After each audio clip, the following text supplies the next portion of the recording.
بسم اللہ الرحمن الرحیم۔ اللہ تبارک و تعالیٰ کے پاکیزہ نام سے آغاز کرتے ہیں جو بہت مہربان نہایت رحم والا ہے۔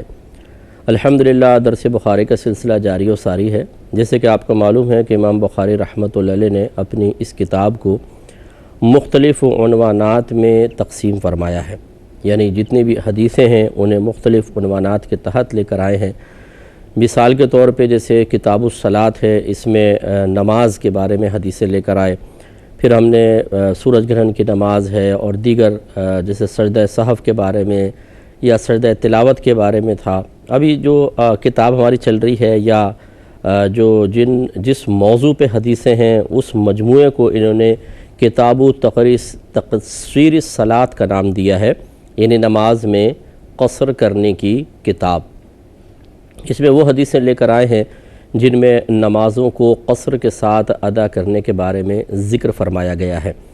آپ کو بتایا تھا کہ قصر کا مطلب ہوتا ہے کسی چیز کو کم کر دینا، مختصر کر دینا، کسی چیز کو تخفیف کے ساتھ ادا کرنا۔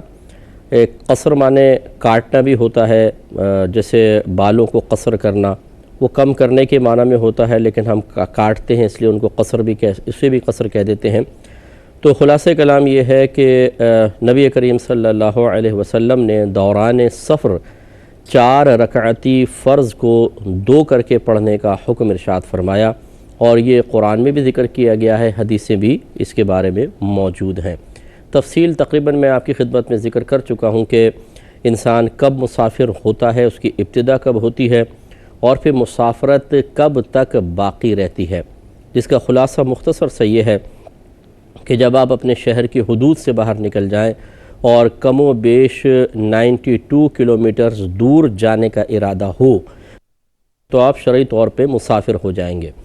ان 2 شرطوں کا اجتماع ضروری ہے، اپنے شہر کی حدود سے باہر نکلنا اور کم از کم 92 کلومیٹرز دور جانے کا ارادہ۔ پھر آپ جب تک سفر کرتے رہیں گے آپ مسافر رہیں گے۔ جب آپ کسی شہر میں داخل ہو جائیں گے تو اگر وہاں کے مقیم امام کے پیچھے نماز پڑھ رہے ہیں تو چاہے ایک دن ہی آپ ٹھہریں، لیکن آپ پوری نماز پڑھیں گے کیونکہ آپ مقیم امام کے پیچھے نماز پڑھ رہے ہیں۔ ہاں، اگر آپ مسافر امام کے پیچھے نماز پڑھ رہے ہیں یا تنہا نماز پڑھ رہے ہیں تو پھر اس میں ذرا ہمیں دیکھنا ہوتا ہے کہ آپ کا اس شہر میں قیام کتنے دن ہے۔ اگر کم از کم 15 دن یا اس سے زیادہ ٹھہرنے کی نیت ہے تو پھر آپ مقیم ہو جاتے ہیں۔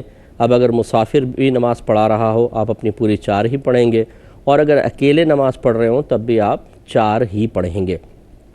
لیکن اس کے لیے شرط یہ ہے اقامت کے لیے کہ آپ چلنا بالکل موقوف کر دیں، وہاں پہ ٹھہر جائیں، اور وہ جگہ ٹھہرنے کی صلاحیت بھی رکھتی ہو، جیسے شہر وغیرہ میں داخل ہو جائیں، آپ اپنی نیت میں مستقل ہوں، کسی کے نیت کے تابع نہ ہوں، اور ایک ہی جگہ پر کم از کم 15 دن ٹھہرنے کا مستقل ارادہ ہو تو سمجھ لیجئے آپ مقیم ہو گئے ہیں۔ باقی اور میں نے تھوڑی سی تفصیل ذکر کی تھی جس کو بار بار دہرانا بہت ہی طوالت کا سبب بن جائے گا، اتنا کم از کم آپ مسئلے ذہن میں رکھیں۔ اور یہ بھی آپ کو بتایا تھا کہ نماز کتنے دنوں میں قصر ہوتی ہے، یعنی کتنے دن تک آپ کسی شہر میں قیام کریں گے تو آپ مسافر رہیں گے ورنہ مقیم ہوں گے۔ اس باب میں احادیث مختلف ہیں، اور ایک حدیث ہم نے اس سلسلے میں ذکر کی تھی اور آپ کو بتایا تھا کہ دیگر احادیث بھی ذکر کی جائیں گی، اور پھر آپ کو ان میں جو تطبیق ہے کہ کیوں اتنے دنوں کا فرق نظر آ رہا ہے وہ بھی انشاءاللہ ذکر کریں گے، اور اس پہ تھوڑا سا کلام عوام کی اصلاح کے لیے بھی میں ذکر کروں گا انشاءاللہ، وہ بھی آپ ضرور سماعت فرمائیں۔ دوبارہ اس حدیث کو ذکر کر دیتے ہیں۔ باب ما جاء فی التقصیر وکم یقیم حتی یقصر، نمازوں کو قصر کرنے اور نمازوں کو قصر کرنے کے لیے مسافر کتنے دن ٹھہرے، اس کا باب۔ حدیث نمبر 1080 تھی۔ حضرت ابن عباس رضی اللہ تعالی عنہما بیان کرتے ہیں کہ نبی کریم صلی اللہ علیہ وسلم 19 دن ٹھہرے، قصر کرتے رہے۔ پس جب ہم سفر کرتے تو 19 دن ٹھہر کر قصر کرتے، یعنی 4 رکعت کی نماز 2 رکعت کر کے پڑھتے تھے، اور اس سے زیادہ ٹھہرتے تو نماز کو مکمل کرتے تھے۔ اب اس باب میں جیسے کہ میں نے آپ کو ذکر کیا کہ حدیثیں مختلف ہیں، دن یعنی مختلف آئے ہیں، تو چند حدیثیں میں مختلف کتابوں کی جو ہیں وہ آپ کو ذکر کرتا ہوں۔ یہ سنن ابو داؤد حدیث نمبر 1235 ہے۔ حضرت جابر بن عبداللہ رضی اللہ تعالی عنہما بیان کرتے ہیں کہ رسول اللہ صلی اللہ علیہ وسلم تبوک میں 20 دن ٹھہرے اور نماز کو قصر کرتے رہے۔ یہ حدیث مرسل ہے۔ مرسل کا مطلب یہ ہوتا ہے کہ ایک راوی اپنے سے اوپر والے راوی کو چھوڑ کر براہ راست پھر آگے یا تو نبی کریم صلی اللہ علیہ وسلم سے براہ راست ذکر کر دیتا ہے یا اگلے راویوں کو ذکر کرتا ہے، بیچ میں سے کچھ کو چھوڑ دیتا ہے۔ حضرت عمران بن حسین رضی اللہ یا حسین رضی اللہ تعالیٰ عنہ بیان کرتے ہیں کہ میں نے رسول اللہ صلی اللہ علیہ وسلم کے ساتھ جہاد کیا اور آپ کے ساتھ فتح مکہ کے موقع پر حاضر تھا۔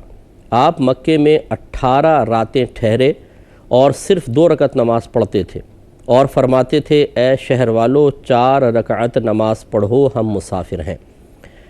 یہ مسافر امام کا طریقہ کار ہوتا ہے کہ اگر وہ امامت کرے تو جب وہ 2 پر سلام پھیر دے تو اس طرح جملہ کہے کہ اے لوگو آپ اپنی نماز کو مکمل کر لیں کیونکہ ہم مسافر قوم ہیں یا ہم مسافر ہیں۔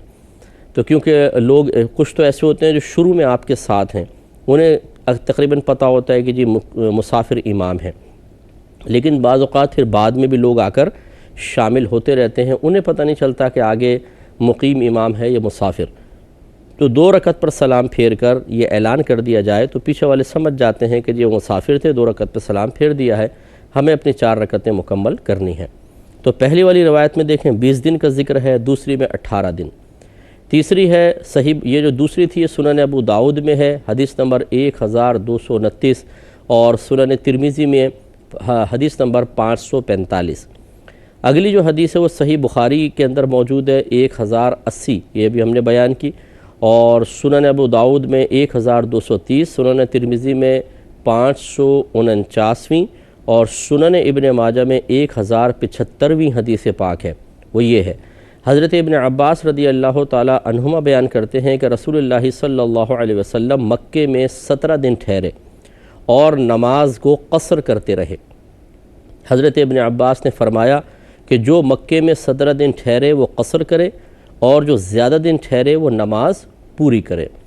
تو آپ یہ دیکھیں کہ نبی کریم صلی اللہ علیہ وسلم نے مکے میں 17 دن تک ٹھہرے تھے، کیونکہ آپ مدینہ تشریف لے گئے تھے، اب جب آپ مکے میں آئے ہیں تو آپ کا وہ آبائی شہر نہ رہا، وہاں سے مائیگریشن ہو گئی تھی، تو وہ وطن اصلی نہیں رہا تھا۔ حالانکہ جہاں انسان پیدا ہوتا ہے اور اس کا آبائی گھر موجود ہو وہ وطن اصلی کہلاتا ہے، لیکن چونکہ مکمل طور پہ مائیگریشن ہو گئی تھی اور وہاں پر جو آپ کے گھر وغیرہ تھے بھی ان پہ کفار نے قبضے کر لیے تھے، تو لہٰذا گویا کہ وہ ملک سے نکل چکے تھے، رہائش مکمل طور پہ ختم ہو گئی تھی، تو وطن اصلی نہ رہا۔ اس لیے نبی کریم صلی اللہ علیہ وسلم کے لیے بھی مکہ ایک دوسرے شہر کی مثل تھا کہ جیسے آپ کسی اجنبی شہر میں جا کے ٹھہرتے ہیں تو دنوں کا حساب کرتے ہیں، کم دن ہوں تو مسافر ورنہ مقیم، وہی حساب کتاب یہاں پر بھی تھا۔ اس میں 17 دن کی روایت ہے۔ تیسری جو روایت ہے سنن ابو داؤد حدیث نمبر 1231 اور سنن نسائی میں 1452 حدیث پاک ہے۔ حضرت ابن عباس رضی اللہ تعالیٰ عنہ بیان کرتے ہیں کہ رسول اللہ صلی اللہ علیہ وسلم مکے میں 15 دن ٹھہرے اور نماز کو قصر کرتے رہے۔ اب دیکھیں یہی ابن عباس ہیں جو ابھی پچھلی روایت میں 17 دن کی روایت کر رہے ہیں اور اب 15 دن کی روایت ہے ان سے۔ اگلی روایت ہے صحیح بخاری حدیث نمبر 1081، صحیح مسلم 693، سنن ابو داؤد 1234، سنن نسائی 1437 اور سنن ابن ماجہ 1077 حدیث پاک ہے۔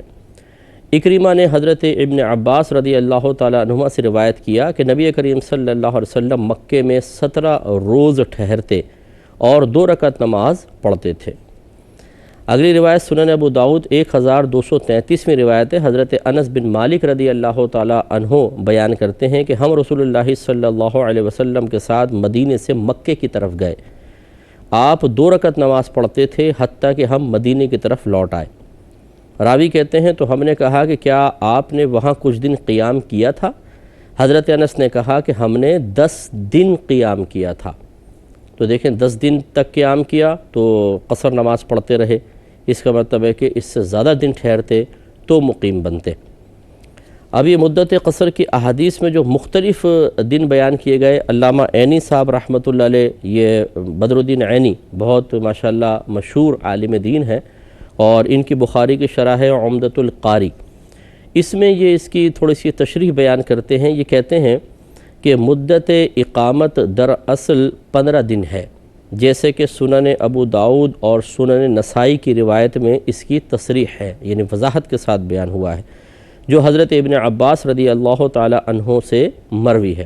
جیسے کہ ابھی میں نے سنائی تھی کہ حضرت ابن عباس رضی اللہ تعالیٰ عنہ بیان کرتے ہیں کہ رسول اللہ صلی اللہ علیہ وسلم مکے میں 15 دن ٹھہرے اور نماز کو قصر کرتے رہے. تو یہ کہتے ہیں کہ مدت اقامت دراصل 15 دن ہے، جیسے کہ سنن ابو داؤد اور سنن نسائی کی روایت میں اس کی تصریح ہے، جو حضرت ابن عباس رضی اللہ تعالیٰ عنہما سے مروی ہے. اور اکرمہ نے حضرت ابن عباس رضی اللہ تعالیٰ عنہما سے 17 دن اقامت کی روایت بھی کی ہے، یہ بھی اوپر بیان ہوئی. اور اس میں ایک دن داخل ہونے کا اور ایک دن مکے سے خارج ہونے کا بھی شامل کر لیا ہے. یعنی اصل تو 15 دن تھے، لیکن جو داخل ہونے کا تھا اور خارج ہونے کو ملا کے 17 دن ذکر کر دیا. یہ صحیح حدیث صحیح بخاری، صحیح مسلم اور سنن میں ہے. اور حضرت عمران رضی اللہ تعالیٰ عنہ کی حدیث میں ہے کہ آپ مکے میں 18 راتیں ٹھہرے تھے. اس حدیث میں 3 دن ایام منی میں کنکریاں مارنے کے بھی شامل کر لیے گئے ہیں. اور جو 19 دن کی روایت ہے، اس کو امام ابو داؤد نے بغیر سند کے ذکر کیا ہے، یعنی یہ ذرا کمزور روایت ہے. اور 20 دن کی روایت مرسل ہے. اور حضرت انس سے جو 10 دن کی روایت ہے، اس میں صرف مکے میں اقامت کے دن مراد ہیں، 3 دن ایام منی میں قیام کے اور 2 دن آنے اور جانے کے مراد نہیں ہے. خلاصہ کلام یہ ہوا کہ فقہ حنفی کی روشنی میں کسی شہر میں جب آپ مکمل 15 دن ٹھہرنے کی نیت کر لیتے ہیں اور اپنی نیت میں مستقل ہیں، اور ان 15 دن کے اندر کہیں دور، یعنی کم از کم 92 کلومیٹرز دور اس شہر سے دور جانے کا ارادہ بھی نہ ہو، تو سمجھ لیجئے آپ مقیم ہو جاتے ہیں. پھر آپ پوری نماز پڑھیں گے. اور اگر 15 دن سے کم ٹھہرنے کی نیت ہے یا 15 دن ہی ہے، لیکن اس طریقے سے کہ درمیان میں بھی آپ جائیں گے اور اتنی دور جائیں گے کم از کم 92 کلومیٹرز دور، پھر ایک آدھ دن ٹھہر کے پھر اس شہر میں واپس آ جائیں گے، تو پھر بھی آپ چونکہ لگاتار 15 دن ٹھہرنے کی نیت نہیں ہے، مسافر رہیں گے. اب تھوڑے سے ہمارے جو بزرگان دین کے اقوال ہیں 15 دن کے بارے میں، وہ تھوڑا سا سماعت فرمائیں. حضرت یہ مصنف یہ کتاب الآثار ہے امام محمد کی، پہلے اس کی روایت دیکھ لیں. حضرت مجاہد حضرت عبداللہ بن عمر رضی اللہ تعالیٰ عنہما سے روایت کرتے ہیں، انہوں نے کہا کہ جب تم مسافر ہو اور کسی جگہ 15 دن قیام کرو تو نماز پوری پڑھو، اور جب تمہیں روانگی کا پتہ نہ ہو تو نماز پوری پڑھتے رہو. یعنی 15 دن ٹھہرنے کی نیت کر لی، اب اس سے آگے دن چلتے چلے جا رہے ہیں، جب تک روانگی کا پتہ نہیں آپ نماز پوری پڑھیں. امام محمد فرماتے ہیں کہ ہم اسی پر عمل کرتے ہیں، اور یہی امام ابو حنیفہ رضی اللہ تعالی عنہ کا قول بھی ہے. دوسری جو روایت ہے مصنف ابن ابی شیبہ کی روایت ہے. مجاہد بیان کرتے ہیں کہ حضرت ابن عمر رضی اللہ تعالی عنہما جب کسی جگہ 15 دن ٹھہرنے کا ارادہ کرتے تو اپنی سواری کو چرنے کے لیے چھوڑ دیتے اور 4 رکعت نماز پڑھتے. ایسے ہی اسی مصنف ابن ابی شیبہ میں ہے کہ ابو بشر بیان کرتے ہیں کہ سعید بن جبیر نے کہا جب تم 15 دن سے زیادہ اقامت کی نیت کرو تو نماز پوری پڑھو. تو خلاصہ کلام یہ ہے کہ قصر نماز ہم پر لازم کر دی گئی ہے جب ہم سفر کریں اور مسافرت کی شرائط پائے جائیں تو اس کا لحاظ کرنا ہی ہوگا. اگلے حدیث پر آتے ہیں. حدیث نمبر ہے 1081. حضرت یحییٰ بن ابو اسحاق کہتے ہیں کہ میں نے حضرت انس رضی اللہ تعالی عنہ سے سنا، انہوں نے فرمایا کہ ہم نبی کریم صلی اللہ علیہ وسلم کے ساتھ مدینے سے مکے کی طرف گئے. آپ 2 رکعت نماز پڑھتے رہے حتیٰ کہ ہم مدینے واپس آ گئے. میں نے پوچھا کہ آپ لوگوں نے مکے میں کتنے دن قیام کیا تھا؟ تو انہوں نے بتایا کہ ہم نے 10 دن قیام کیا تھا. یہ روایت میں آپ کو پہلے سنا چکا ہوں، لیکن اب باقاعدہ یہ بخاری کی روایت ہے 1081 نمبر، تو تفصیل ساری آپ کی خدمت میں ذکر کر ہی دی گئی، اس سے آپ نتیجہ خاص کر سکتے ہیں. 1082 حدیث پاک ہے. حضرت عبداللہ رضی اللہ تعالیٰ عنہ بیان کرتے ہیں کہ میں نے نبی کریم صلی اللہ علیہ وسلم کے ساتھ منی میں 2 رکعت نماز پڑھی، اور حضرت ابو بکر اور حضرت عمر رضی اللہ تعالیٰ عنہما کے ساتھ اور حضرت عثمان رضی اللہ تعالیٰ عنہ کی خلافت کی ابتدا میں بھی. پھر انہوں نے نماز پوری پڑھی. یعنی کہنے کا مطلب یہ تھا کہ پہلے نماز قصر ہوتی رہی، اور اس کے بعد پھر وہ دنوں کے حساب سے کہ جب دن زیادہ ہوتے تھے تو اس میں پوری نماز پڑھی، ورنہ جب دن کم ہوتے تھے تو 2 رکعت نماز ادا کی ہے۔ باقی دنوں کی پوری مسافت وغیرہ وہ میں آپ کی خدمت میں ذکر کر چکا ہوں۔ حدیث نمبر، اگلی حدیث ہے 1083 نمبر حدیث پاک ہے۔ حضرت ابو اسحاق کہتے ہیں کہ میں نے حارثہ بن وہب سے سنا، انہوں نے کہا کہ ہمیں نبی کریم صلی اللہ علیہ وسلم نے بہت امن کے زمانے میں منی میں 2 رکعت نماز پڑھائی۔ یہ امن کی قید اس لیے لگائی کہ جو قرآن پاک کی آیت ہے جس میں قصر کا حکم دیا گیا ہے، اس میں یہ ایک قید لگا دی گئی ہے کہ اگر تمہیں دشمنوں کی طرف سے، کفار کی طرف سے فتنے کا خوف ہو، تو اس سے بظاہر ایسا لگتا ہے کہ اگر کفار کی طرف سے فتنے کا خوف ہو تو قصر کریں گے، ورنہ نہیں۔ لیکن نبی کریم صلی اللہ علیہ وسلم سے جب حضرت عمر فاروق رضی اللہ تعالی عنہ نے ایک مرتبہ پوچھا کہ یا رسول اللہ صلی اللہ علیہ وسلم، اب تو ہم حالت امن میں ہیں، یعنی اب تو ہمیں کفار سے کوئی خوف نہیں ہے، کیا اب بھی ہم نماز قصر کریں؟ تو رحمت کونین صلی اللہ علیہ وسلم نے ارشاد فرمایا کہ عمر، یہ اللہ تعالیٰ کی طرف سے ایک صدقہ ہے، اس کو قبول کرو۔ تو لہٰذا معلوم یہ ہوا کہ نماز کا قصر کرنا کوئی کفار کی طرف سے پہنچنے والے فتنے کے ساتھ اب مقید نہیں ہے، یہ دائمی طور پہ حکم دے دیا گیا ہے، چاہے حالت امن ہو، چاہے آج کا دور ہے، کوئی بھی دور ہو، جب ہم مدت مسافرت میں ہوں گے تو ہم قصر نماز پڑھیں گے، مقیم ہو جائیں گے تو پوری نماز پڑھی جائے گی۔ 1084 نمبر حدیث پاک ہے۔ حضرت ابراہیم بیان کرتے ہیں کہ میں نے عبد الرحمن بن یزید سے سنا، وہ بیان کرتے ہیں کہ ہمیں حضرت عثمان بن عفان نے منی میں 4 رکعت نماز پڑھائی۔ حضرت عبداللہ بن مسعود رضی اللہ تعالیٰ عنہ کو یہ بتایا گیا تو آپ نے فرمایا انا للہ و انا الیہ راجعون۔ پھر حضرت ابن مسعود نے کہا کہ میں نے رسول اللہ صلی اللہ علیہ وسلم کے ساتھ منی میں 2 رکعت نماز پڑھی ہے، اور حضرت ابو بکر کے ساتھ منی میں 2 رکعت نماز پڑھی ہے، حضرت عمر کے ساتھ منی میں 2 رکعت نماز پڑھی ہے، پس کاش ان 4 رکعت کے بجائے میرا حصہ 2 رکعتیں ہوتیں جو مقبول ہیں۔ گویا کہ آپ نے اس روایت کا انکار کیا اور بتایا کہ جب تک ہم رہے وہاں پر ہم نے 2 رکعت کے ساتھ ہی نماز پڑھی ہے، لہٰذا جو مسافر ہے وہ 2 رکعت کے ساتھ ہی نماز ادا کرے گا۔ تو پہلے میں نے گزارش کی تھی کہ میں عوام سے ذکر کروں گا کہ دیکھیں روایات میں مختلف چیزیں آتی ہیں، کہیں پر کچھ ذکر ہوتا ہے، کہیں کوئی ذکر ہوتا ہے، پھر یہ علماء کا کام ہوتا ہے کہ وہ ان کے درمیان موافقت یا تطبیق پیدا کرنے کی کوشش کرتے ہیں تاکہ کسی حدیث کو چھوڑنا لازم نہ آئے۔ لیکن جب کوئی موافقت نہیں ہو پاتی تو پھر وہ قوت اور ضعف کو دیکھتے ہیں، قوی حدیث کو لے لیتے ہیں، ضعیف حدیث کو چھوڑ دیتے ہیں۔ لہٰذا عوام کا یہ کہنا کہ جی بس ہم تو خود ہی حدیث پڑھ کر نتیجہ نکال لیں گے، خود ہی آیات پڑھ کر اس کی تفسیر ڈھونڈ لیں گے، یہ قطعاً غیر مناسب اور تقریباً ناممکن ہے۔ گمراہی کا اندیشہ بہت زیادہ ہوتا ہے، جیسے کہ آپ نے مختلف روایات سماعت فرمائیں، ان میں دن مختلف بیان کیے گئے۔ اگر علماء کی ہدایت ہمارے ساتھ نہ ہو، ان کی رہنمائی حاصل نہ کی جائے تو انسان کیسے حدیثوں پر عمل کر سکے گا؟ اور یقینی سی بات ہے کہ اب جو یہ کہتا ہے کہ جی فقہ کو ہٹا دیجیے اور صرف حدیث کے اوپر ہم ڈائریکٹ حدیث پر عمل کریں گے، وہ ان روایات پر کیسے عمل کرے گا اور عوام کو کیسے ان روایات کو بیان کیا جائے گا؟ لازم سی بات ہے کہ کسی ایک روایت پر ہی اعتماد کیا جائے گا، باقی سب کا انکار کیا جائے گا، تو سوال یہ پیدا ہوگا کہ اس ایک روایت کے انتخاب میں آپ کی رائے کو کیوں فوقیت دی جائے، کیوں مانا جائے، دیگر روایات کو کیوں چھوڑا جائے، حالانکہ سب بخاری میں ہے۔ اور مطالبہ اکثر یہ ہوتا ہے کہ جی بخاری کی کوئی حدیث دکھائیں، تو اس کا مطلب یہ ہوا کہ جو ہمارے ائمہ فقہ نے احادیث پر غور کر کے مسائل نکالے ہیں وہ بہت بڑا احسان کیا ہے، اس کو اختیار کریں، انشاءاللہ ہدایت پائیں گے۔ اللہ تعالیٰ عمل کی توفیق عطا فرمائے، آمین۔ وآخر دعوانا الحمدللہ رب العالمین۔ اللہم صلی علی محمد وعلی آلہ وصحبہ